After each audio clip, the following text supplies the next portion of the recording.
In this week's Torah portion, Parshat Vayikra, we read about a number of sacrifices that the Israelites were able to bring in order to connect with God. Sometimes these were sacrifices just of a celebratory nature. Sometimes, though, they were sacrifices for things that the Israelites, either the common people, the leaders, the priests, had done wrong, and they had to bring a sacrifice to make expiation, to seek atonement from God. Now, on the one hand, bringing a sacrifice as a way of and part of the process of finding forgiveness for things we've done wrong seems odd, and yet there is something truly brilliant about it. Because we are physical creatures, and when we do something wrong, when we feel something, we look for a physical outlet. Even when we see someone in pain, we ask, what can we do, even when we're relatively certain that there's not much that we can do. But as I said, as physical creatures, we want to be able to connect, we want to be able to do, we want some kind of action that's associated with the emotions that we're feeling. Which is why I love the insight that Rabbi Harold Kushner once offered when approached by someone for something that they had done wrong.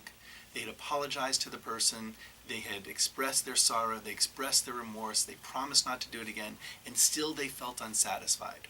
And Rabbi Kushner said, go and do a good deed. Do a good deed in the name of and in honor of and in the memory of what it is that you've done that you're seeking to correct. The person went out, found someone they could help, and came back to Rabbi Kushner feeling relieved. And so too I would suggest that this taps into something that the rabbis teach us, and that is that doing acts of love and kindness since the destruction of the temple is as good as, if not even better, than offering a sacrifice when we have done something wrong. Because that act of love and kindness is the equivalent of the physicality of the sacrifice itself.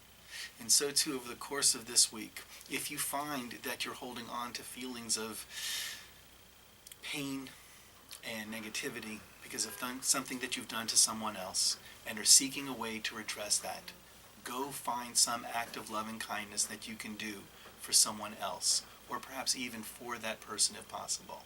And in doing that act, we tap back into the sacrificial system, into the physicality of who we are as human beings, and hopefully we can find a sense of peace and forgiveness. And that, my friends, is your Torah in 2.